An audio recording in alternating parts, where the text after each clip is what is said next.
Comment ça va mes zizi? Wesh! Aujourd'hui je vous retrouve dans une nouvelle vidéo et on va parler de petits pois sky. Je les regarde, ils sont juste là, mon dieu qu'ils sont beaux. Je sais ce que vous devez vous dire. Oh non, il va encore tuer des animaux. Que nenni! J'ai donné la vie. Oui c'est vrai, mais ça vous le verrez dans la suite de la vidéo.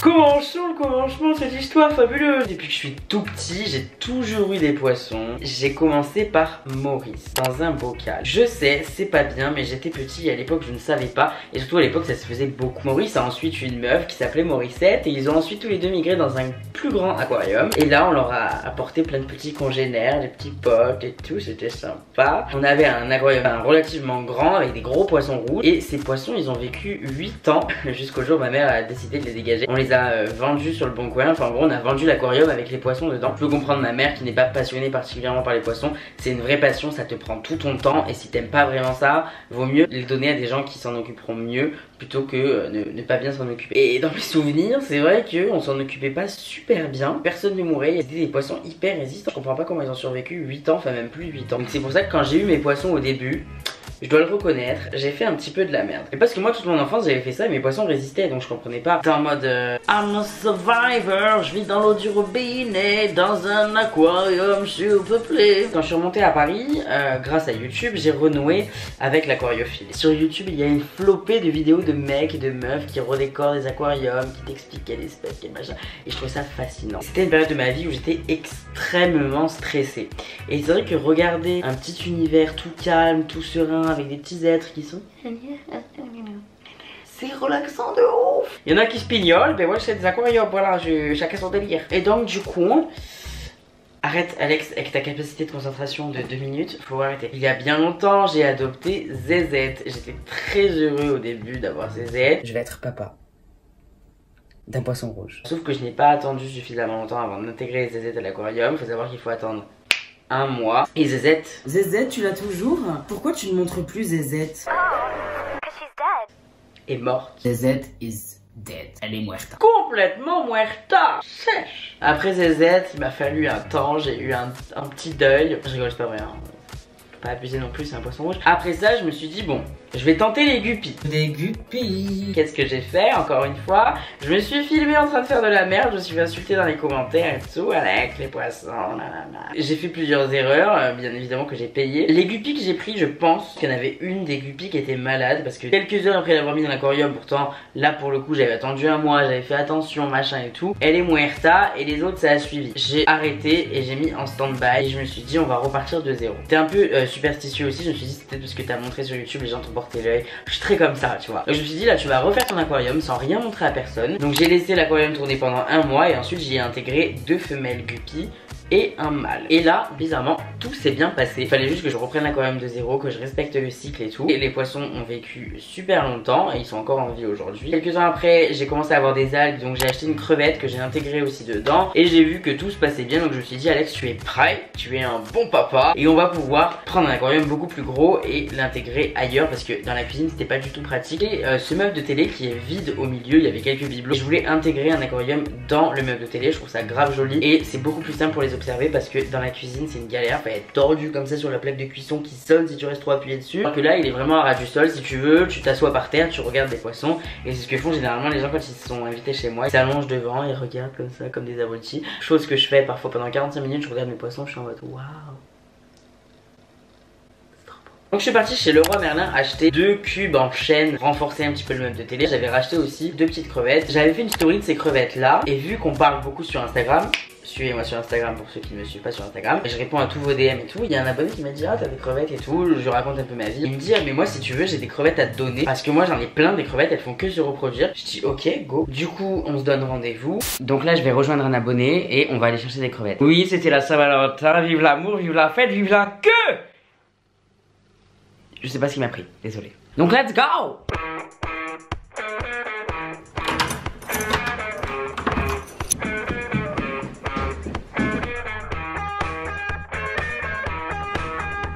Salut! Mais le mec est fou.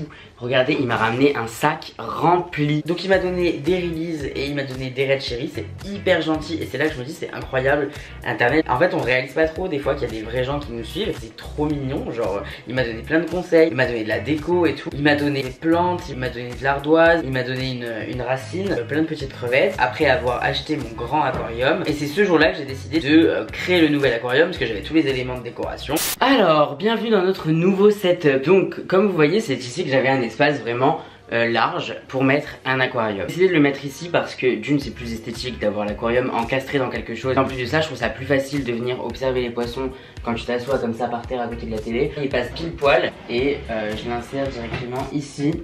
Tac, et il me laisse là-bas un petit espace pour mettre une déco, un truc. Donc en attendant j'ai mis toutes les crevettes dans l'ancien aquarium. J'avais laissé une roche, une plante histoire d'eux, mais j'avais tout focus dans le nouvel aquarium pour faire le cycle d'azote et tout ça et pour pouvoir ensuite insérer tout ce petit monde dans mon nouvel aquarium. Je vais pas les laisser trop longtemps là-dedans, je pense pas qu'elles kiffent être dans une bouteille d'eau. Même si elles n'ont pas l'air malheureuses hein, mais... Il y en a des toutes petites, des petits bébés d'amour. Donc on y va, on transfère les crevettes et une fois qu'on a fait ça, on va s'occuper de mettre en place le setup de l'aquarium. So let's go! C'est pas d'une animalerie, ça vient de son aquarium à lui, donc je peux vider directement l'eau dans mon aquarium. Si je vide l'eau, toute la touffe de feuilles elle reste là, qu'il n'y ait plus d'eau et que les crevettes elles soient sans eau. Je vais découper le haut de la bouteille, ce sera beaucoup plus simple. Donc on y va. Regarde juste qu'il n'y ait pas de crevettes accrochées dedans. Parce que les plantes aquatiques, si vous les sortez de l'eau et qu'elles sèchent, elles peuvent vraiment crever assez rapidement. Après on peut les garder, on n'est pas obligé de les mettre dans l'eau, mais il faut les garder dans une atmosphère humide, donc les vaporiser les crevettes quand elles sont stressées, ce qui est le cas actuellement.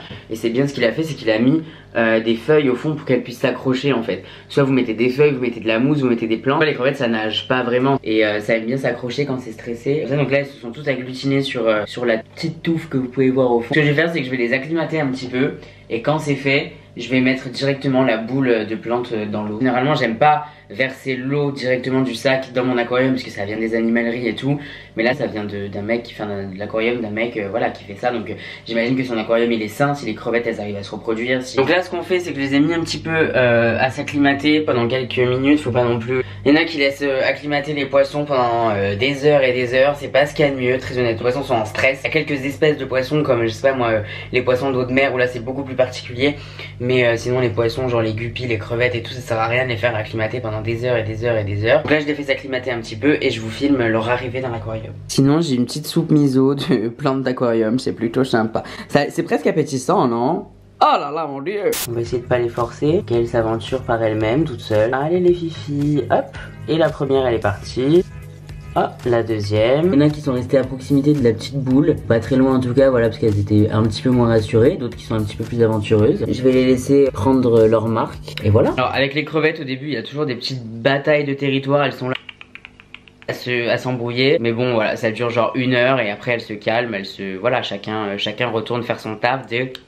Toute la journée elles sont comme ça. Donc là ce qu'on va faire c'est que bon les crevettes c'est bon, on va mettre en place le nouvel aquarium. Bien évidemment je vais pas vider tout cet aquarium et tout prendre et laisser l'aquarium vide pendant 3 semaines pour faire le nouveau. Là je vais juste en prendre un petit peu mais je vais pas tout prendre non plus. Donc maintenant on va passer à la partie la plus intéressante, l'aménagement et la décoration de l'aquarium. À l'intérieur ils nous ont fourni une pompe, un vrai système de filtration qui est plutôt bien foutu je trouve. Cet aquarium je l'ai payé 55 € chez Truffaut pour ceux qui me demanderont. Vous la mettez bien au fond de l'aquarium pour qu'on puisse ensuite rabattre le fil derrière. Vous venez coller la pompone. Le gravier, j'ai utilisé donc celui-là, c'est du Manado. J'ai essayé de le rincer, c'était une galère. Voilà, on dirait de la crotte, super, de la grosse bousasse. Donc je sais que ça va troubler mon eau pendant un petit moment. Je vous conseille de faire comme une sorte de petite pente comme ça, vers le haut, pour créer une sorte de perspective. La décoration de l'aquarium, attendez, je me mets là pour vous parler parce que je trouve ça un peu bizarre.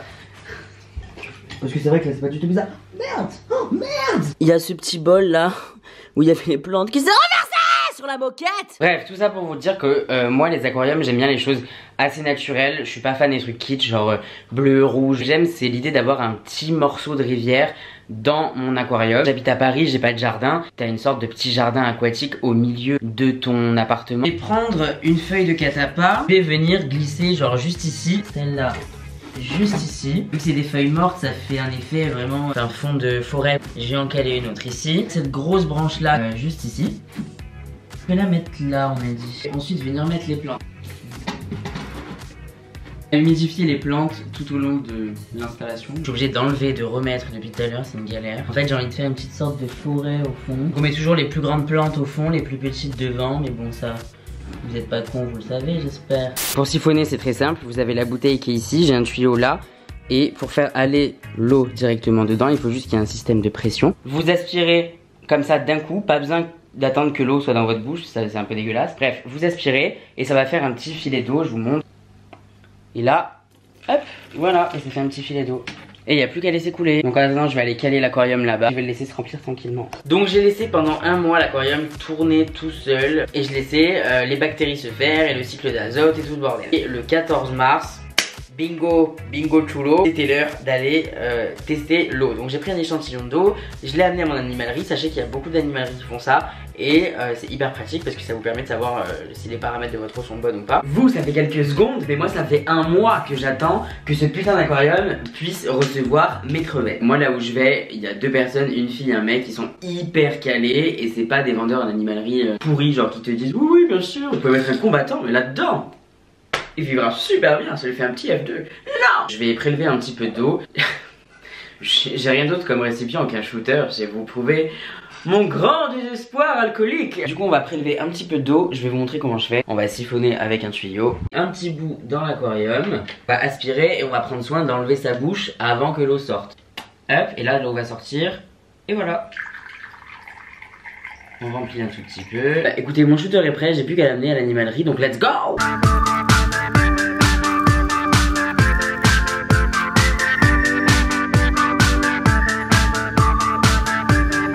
Et l'eau était parfaite. C'était le moment d'insérer les poissons et les crevettes dans le nouvel aquarium. C'était le grand jour du déménagement quoi, je veux dire, voilà. Donc la première étape c'était de choper les poissons. Ils ont pas de pattes donc ils peuvent pas s'accrocher à quoi que ce soit. Donc c'est beaucoup plus simple. Et je les ai mis dans un petit récipient en attendant, je voulais séparer les poissons des crevettes. Après une acclimatation, j'ai directement versé le récipient dans lequel étaient les poissons dans l'aquarium. C'était beaucoup plus simple pour moi. Vous les voyez découvrir leur petit univers tout mignon. Pour les crevettes, il y en a carrément qui montaient toutes seules dans l'épuisette. Donc j'étais en mode ok, cool. Regardez comme elle est mignonne. Donc je leur ai mis un petit récipient pareil avec des plantes pour qu'elles puissent s'accrocher. Faut faire gaffe parce que les crevettes, ça a tendance à sauter. Donc c'est hyper rapide, hyper furtif. Comme vous voyez, elles s'accrochent. C'était à leur tour d'aller dans l'aquarium. Ce qui est mignon avec les crevettes, c'est qu'elles sortent d'elles-mêmes. En fait, elles sautent directement de l'épuisette et je trouve ça trop chou.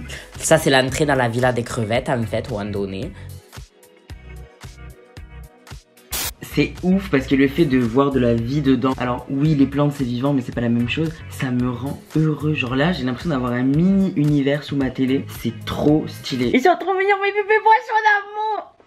Putain j'ai vu une poussière bouger. Je croyais que c'était une crevette qui était sortie de l'aquarium, j'allais dire là. Oh Valmont. Aujourd'hui est un jour spécial. Étant donné qu'on va leur donner à bouffer. Attention, des vers de vase. C'est vraiment disgusting. En tout cas ils sont vivants. C'est bon pour les poissons de leur donner de la nourriture vivante de temps en temps. Ça change un petit peu. Ça elle m'a dit ça peut leur faire 2-3 jours. Donc je vais jeter ça là-dedans. Waouh mais il y en a 3 tonnes. C'est une invasion de vers genre. Ils ont même pas compris ces neuneux, ils ont peur. Ouais. Allez on y va, on essaye. Yeah. Il tient le verre dans sa bouche. Attention.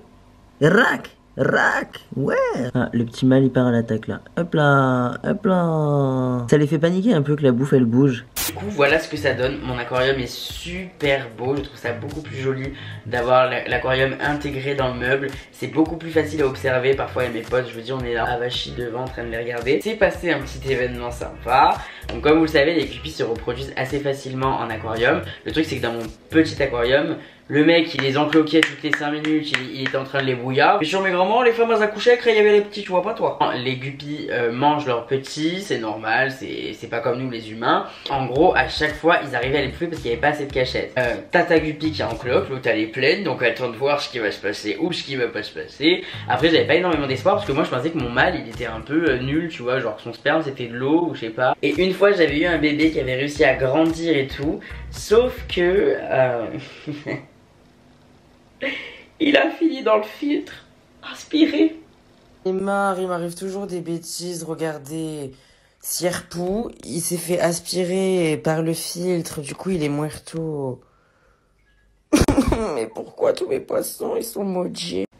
J'avais perdu espoir. C'était fausse couche sur fausse couche, faux espoir sur faux espoir, quoi. Des naissances qui échouaient comme ça. Et un matin, je me réveille et je vois un petit truc, genre. Et là, je me dis, non, c'est pas un bébé. It was a baby! Yeah! Et j'en vois 1, j'en vois 2, j'en vois 3, j'en vois 4. Je l'espère que ces petits vont arriver à terme, je serai content. En tout cas, ils grandissent bien, ça fait bientôt 1 mois que j'ai les bébés. Donc je me dis, si j'ai tous ces individus, après au bout d'un moment, il va peut-être falloir que je les donne si j'en ai trop. Pouvoir moi aussi créer, et puis je trouve ça cool à observer, de se dire, bah voilà, t'as ton mâle, il a mis enceinte la femelle elle va accoucher, il y a des générations qui se succèdent dans ton aquarium. Je trouve ça hyper intéressant. Pour les enfants aussi, si vous avez des gosses, des petits frères, des petites sœurs, moi je trouve ça hyper intéressant à observer. Ils sont beaux, mes bébés, je fais que les regarder, je les aime trop. Ça fait un super bel élément de décoration, en plus du fait d'avoir des animaux plutôt cool à la maison. Je vais attendre de voir comment les petits grandissent, s'ils grandissent bien et tout. De toute façon, je vous tiens informé tout ça sur Instagram, donc suivez-moi sur Instagram. Si vous voulez des nouvelles des bébés poissons, si vous voulez savoir comment tout se passe bien, s'ils ont grandi, si c'est des mâles, si c'est des femelles, parce que pour le moment, ils sont tout petits, donc ils n'ont pas de couleur, on n'arrive pas à savoir si c'est des mâles ou des femelles. Donc du coup, il faut toujours mettre au moins 2 femelles pour un mâle, parce que le mâle, toute la journée, le mâle c'est un grand bouillaveur, il veut bouillave les femmes toute la journée, il veut les bouillave. Alors elles en peuvent plus, elles sont épuisées, puis après elles sont mortes, tu vois pas toi. Pour éviter qu'elles meurent d'épuisement, on en met 2, comme ça il en poursuit une, l'autre elle se repose, après il poursuit l'autre, et voilà. Et l'aquarium n'a strictement rien à voir avec mes anciens aquariums. Et voilà, du coup si vous avez des questions, je vous laisse les mettre en commentaire, si vous avez des suggestions aussi, parce qu'à chaque fois il y a des gens qui s'y connaissent en aquariophilie qui me laissent plein de suggestions, bah allez-y, genre je suis grave preneur. De temps en temps je mets des stories, c'est sur mon Instagram. Voilà, sur ce les enfants, moi je vous embrasse, je vous dis à plus tard, bye. First you get the money, then you get the power, respect.